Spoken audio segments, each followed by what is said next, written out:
my main base thing is photography. I love photography.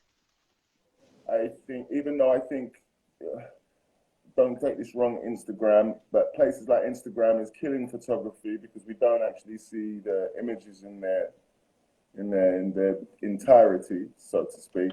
But yeah, I love taking portraits of women. I have to say that.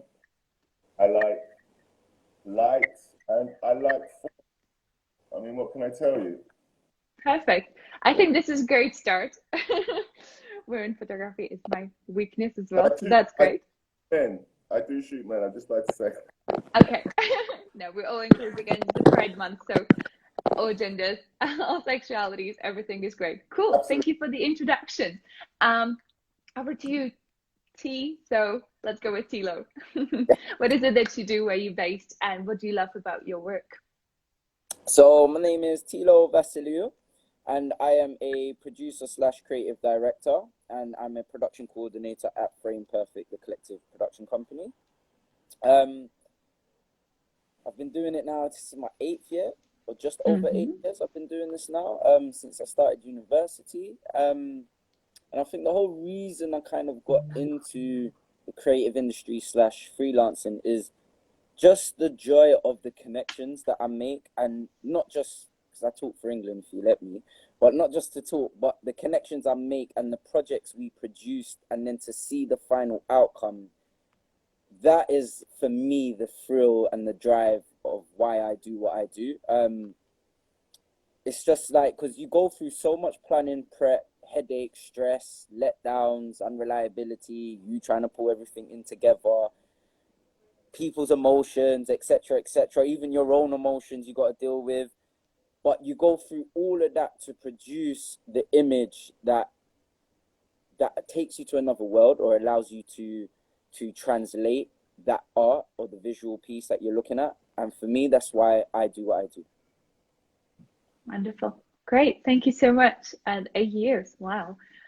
Last but definitely not least. Oh, I look young. Not that young. The right answer to that.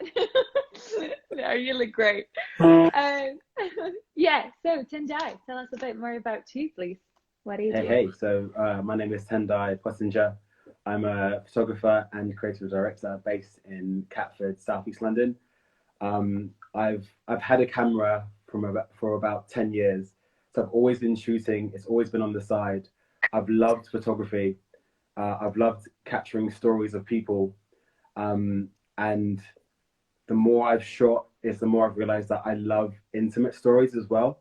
So I love shooting women. I love shooting boudoir, sensual. Like, that is my absolute pinnacle of that's where I'm happy, my happy place, right? I love making women feel confident in themselves and feeling good about their bodies when they might not have done that before. So when I show them the pictures and they're like, oh my God, I feel amazing, I look amazing, I'm happy because I've done my job. You know what I'm saying? I like to make people feel comfortable, and I like to create wild stuff. Let's just go on a beach, or go to a villa, or that's my let's just be creative as much as we can. So that's my my ideal place. Wow, I love it, and I'm intrigued. It's amazing. Great topic tonight. So let's just dive right into it. Just to give a bit of overview, tonight we're here to celebrate the freelance work, that we don't have to be stuck in the office 9 to 5. I saw T earlier in a cafe, so making the most out of it already. And we're going to talk about all about the advantages and the great parts of being a freelancer, okay? But first, we have the 2 mentions of women, and I have to pick on that because I'm the co-founder of Vaginomics, which is a feminist platform. I'm all about women and non-binary people feeling great and comfortable within their own skins and bodies. So I'd love to learn a bit more about that. So T, tell me, how did you get into it? Because it's such a great topic, making people, regardless of orientation or gender or anything, making people feel comfortable and confident in their body. I think that's so important. So how did it find you? How did you find this niche, this area? When you say T, is it me or Teelo? Oh, yeah, sorry. Yeah, because I was, yeah. You guys. Tendai. I'm sorry. Cool. You know what? I think when you're a photographer and you're starting out, you do everything, right? Like you just do bits of everything, and then there's something that like stands out to you the most. So when I was doing portraits of women, that just stood out to me the most. I felt like most alive when I was shooting women and making them feel great about themselves. So yeah, it's just it's. I think it's weird though. Like photography calls you, right? Like it chooses you, and you just throw yourself out there, and then it goes like, this is what you need to do, and you feel it, and the people that you work with feel it as well, and you're like, I'm gonna focus on this thing specifically. But yeah, I think there's no better feeling than helping somebody to feel their best version of themselves. Like I love that. Like that just really gets me. So I just decided to focus on that specifically. Amazing. Thank you so much. It sounds great that yeah, you really feel alive. Nai, how did you kind of get into not just women photography, but like developing all those different fields? Uh, to be honest, my first ever shoot was with, I shouldn't say her name, but was with somebody, and it was semi kind of nude. And I took my first ever shoot, didn't really know how to like a camera. And I didn't know what I was doing, but I was sort of, can I put it, sort of, I kind of liked the girl and stuff. And anyway, I took these shots, made a real kind of Beatles-esque, a bit odd, right? Anyway, then I took, I had about 8 of them, and she blew them up and sold them for like £1,500 here and £1,200 here and whatever. And that made me believe that I could do it. And then from then I sort of went down that road. It was easier for me then to get access to females. And I started to just take shots and shots until I learned about light. I learned about, well, you know, I can have that light, but then, you know, will that really, it was really to understand what does someone else instead of what I want. I married the two together. So, you know, and so then I just started shooting, and then I ended up going into film. But photography itself, it's really about keeping shooting, like consistently shooting in all different sort of scenarios. And then it's only my opinion, I believe you kind of trying to find your own kind of style.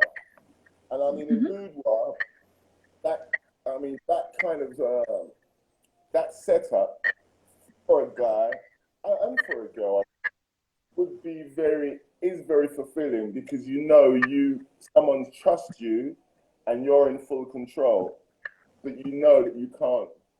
How can I put it? It's a creative space. So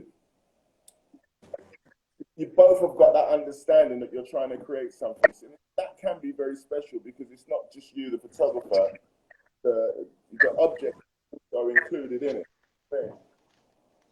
I shot my last shot was with a trans person, and I thought that would have been different, but the dynamics was exactly the same as in a female, which then told me, yeah, it's a special scenario. Yeah, shoot someone in some would say a vulnerable position and go through that, and you know, and result that other people go, oh, that's cool. I don't think there's a better feeling. Wonderful. That's it.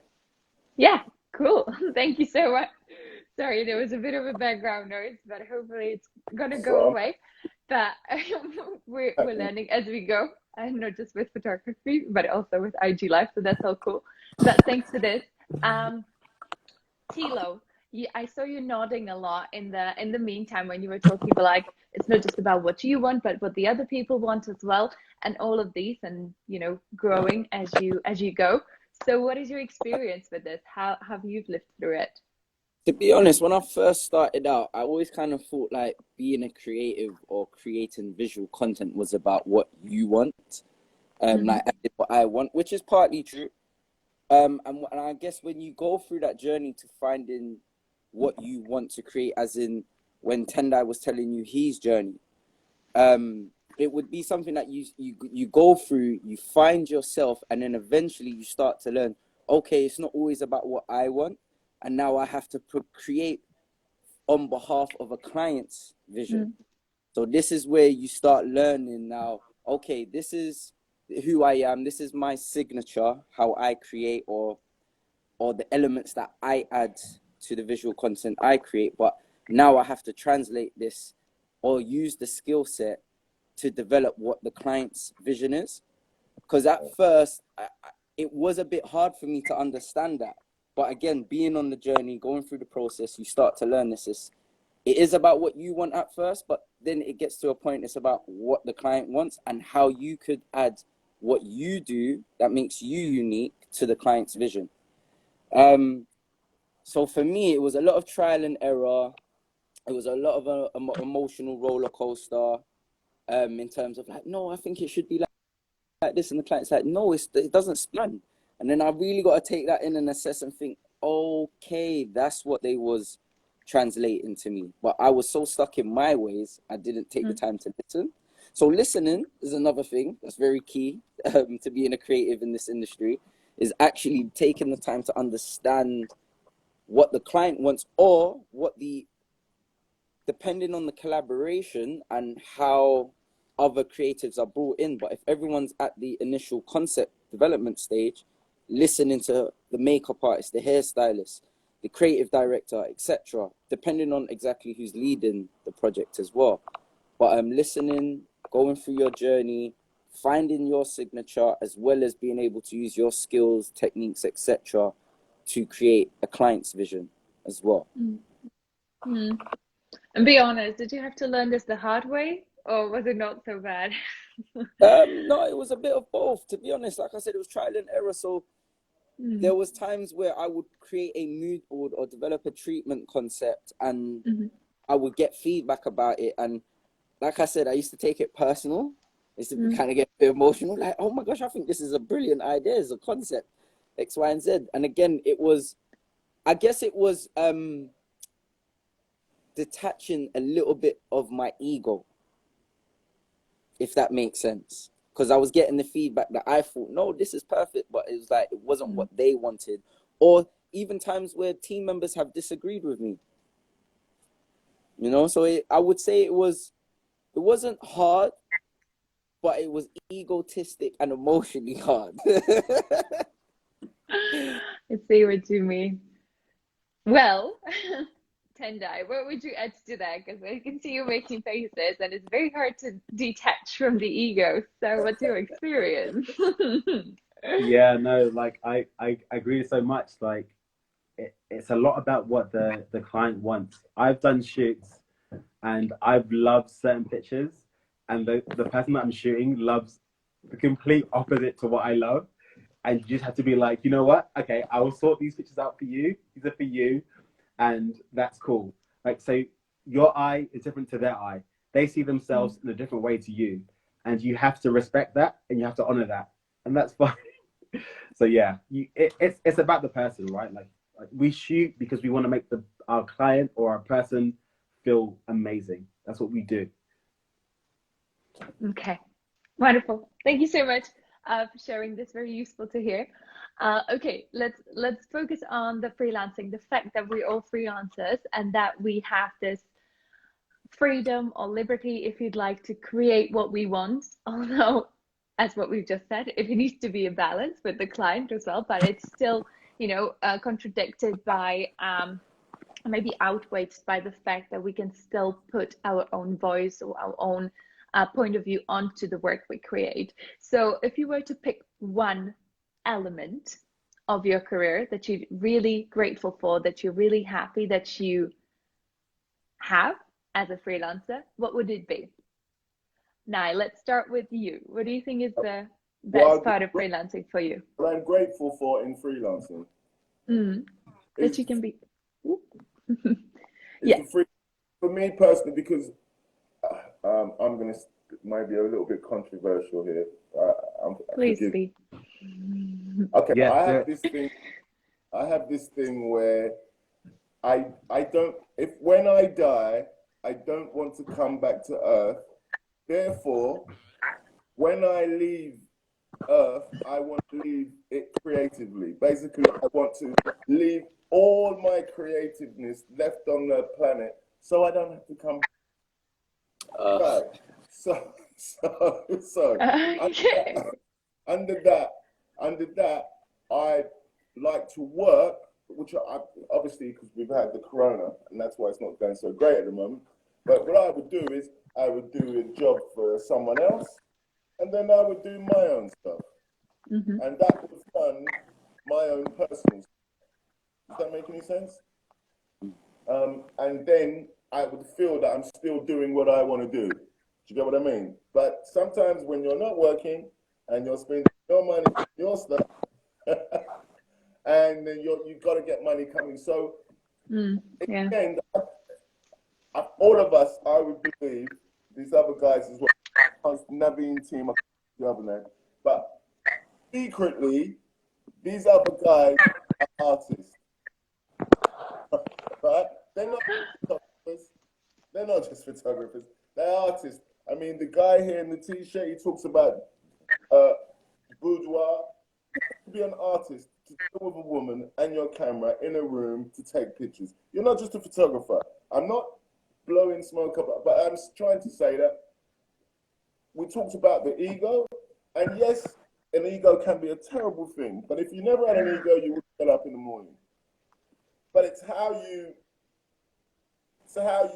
approach that ego onto other people. But if you're, say this,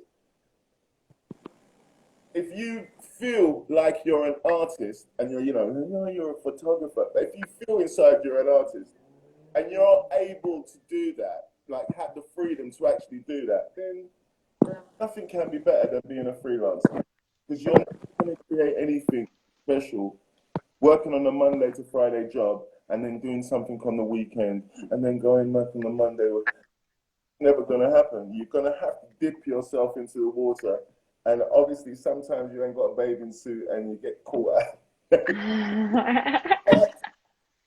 but sometimes, someone throws you a buoy or something that you float on, and and then you get going. And it's down to you individually how you get the job. I personally have challenges with the trying to obtain the work. If I could get someone else to get the work, I'm sure the client would be happy. I give them the job, but actually getting the work, I'm not so great at that. And I was hoping you guys could teach me.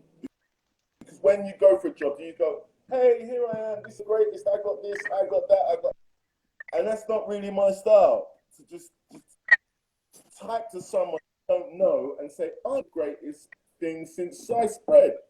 So I kind of go for a job and go, please give a brother a break. And that's the sentence I will kind of leave. Yeah. Okay. Awesome. Great points mentioned there, being an artist. And you have a busy life ahead of you if you want to leave all the creativity here. So good luck with that now, because you have so much to go, as we all do. Tendai, tell us how to get jobs. So this year I've been working harder than ever on getting clients. So what I've done is I'm on Bumble Biz. So Bumble is a dating website, but there's also a business aspect to it. So I've literally been going on there and speaking to people, creatives, and saying like, what do you need? What do you want? I think the biggest thing as a freelancer is to be able to approach people and ask, what do they need? Because you are serving your clients, right? So I need to know, if you have a business, how can I help you? So I've been using that very much. I've been using LinkedIn so much as well. Like LinkedIn has been like a big thing for me this year, but also in-person meetings. So if I see a networking event where I can see people, like real people, and talk to them, we can like wine and talk, and like literally they can see me and feel my energy. Because photography is all about energy, right? Like the person has to feel confident with you and like what you do and like how you do it. So I try and speak to them, and like they go, oh, I like how you are, like what you're about. And then I can like say, look, well, I shoot and I would love to shoot you and I can do this for your business. So for me this year, it's all about like people.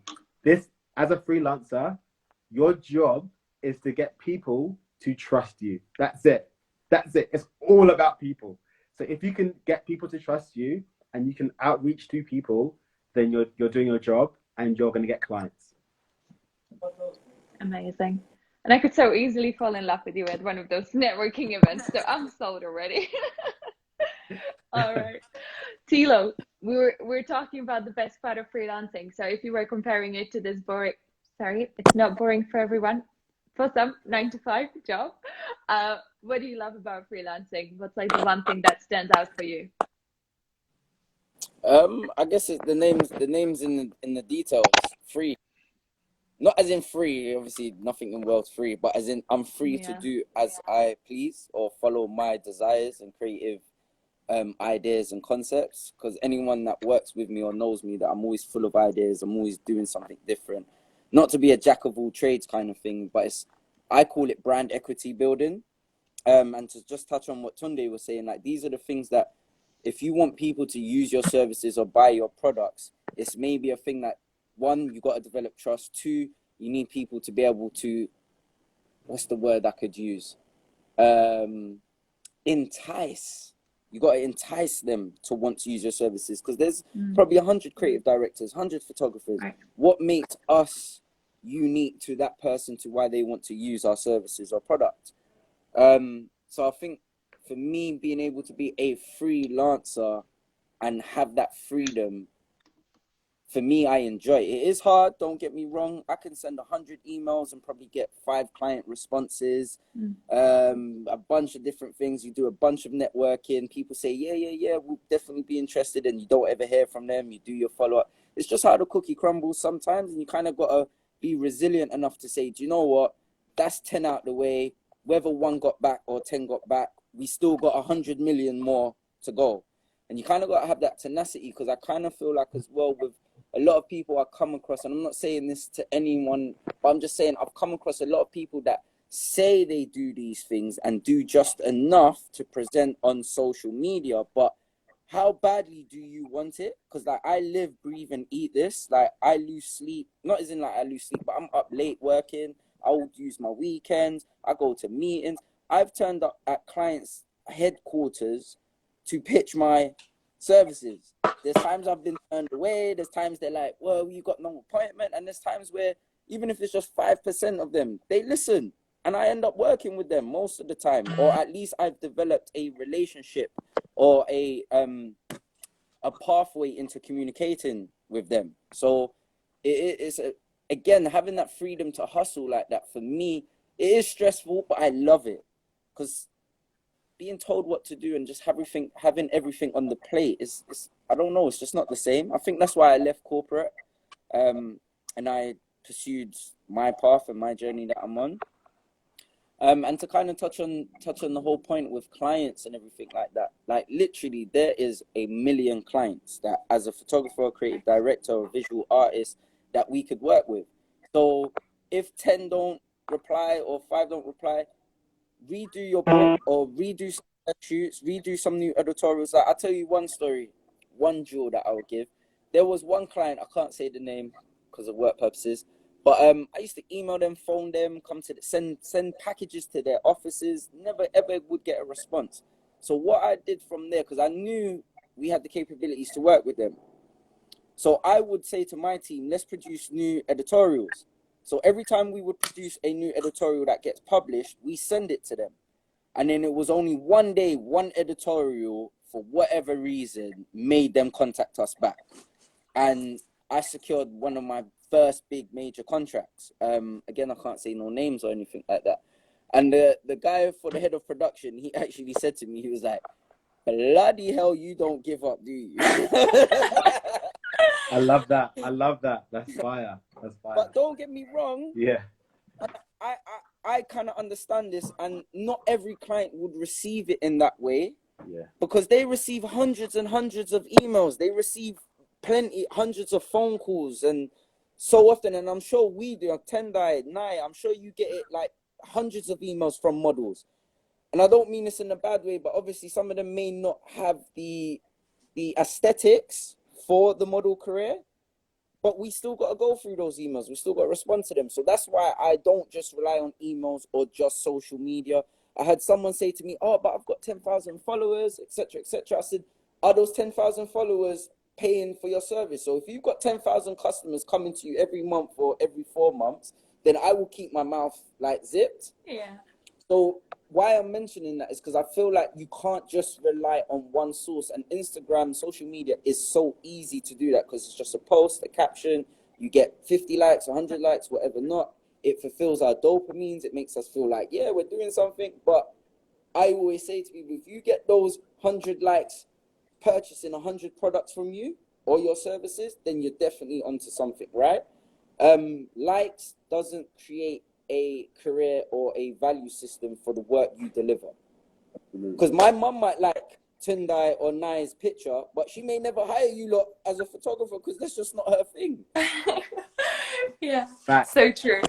Yeah, wow, so true. Thank you so much. Yeah, I couldn't agree more, and that's fantastic. And persistence, perseverance is the way to go. Cool, we got to wrap up. So Tendai, just give you space to share one thing that's best for you as a freelancer. And then one takeaway, and we're going to say goodbye. Okay, so, cool. I think it's been mentioned already, but like Teelo said, like the word free. I love to know that tomorrow I might be working with somebody in Spain doing a project, and then next week I'm working with another person. Like, I love the kind of spontaneity of what I do. So with a 9 to 5, you are locked in every day. You're in an office. With what we do, there's projects coming every day. We don't know where they're going to be, what they're going to be about. And that excitement about like, oh my God, I found a new person and I'm creating something new, that excites me. And I want to live a life where I'm always continually excited about the next project that I'm doing, and then doing it and executing it and seeing it blow and seeing it like blossom and making a difference in someone's life. So it's all about making a difference for me. So yeah, thank you. Thank you so much. Great. Now, just one last thing you would like to leave here in this virtual space? I had a critique the other day, because I took pictures on film sets, I took pictures of girls, I got all kind of pictures from everywhere. I got a critique the other day, and the guy said to me, look, listen, you need to get in your lane. You know, like someone looks at your thing and they're like, what's this guy, a filmmaker or a... So my question to you guys is, have you stayed in your lane? Or are you still taking a shot of this, that, and whatever? Teelo, you go first. Sorry, there's staying in your lane and there's expanding and covering ground. Staying in your lane is a thing like this. I'm not a photographer, so I'm going to leave that to Tendai or Nai. But as a creative director, I could bring something to the table. But that's staying in my lane. Two, that is, I just produced an art exhibition 2 weeks ago. Where are you? That's not my lane. Yeah. So but where don't stay in the lane. Yeah, I'm in London. I need to talk to you properly. Hello? You guys connect on Instagram, okay? Please make these collaborations happen. I haven't even We have to wrap up now. Listen, I lived in a gallery for a little while. What's your name? What is it, Naveen? Teelo. Teelo.